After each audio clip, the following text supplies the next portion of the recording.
Hello everybody. This is small video of Python written tool co-control sz_io62r2 controller by serial port. Source code can be found on Sznetwork.systems. This tool uses PySerial and argv module. Program comprises of two modules. First is bridge module that communicates with controller by serial port. In config.txt need to be defined COM port. Let's try testing.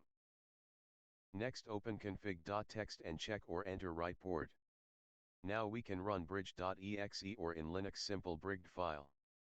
It starts and working like daemon. Now we can operate with controller throw sz_io62r2 program. Commands can be sent by terminal or bat file or bash script.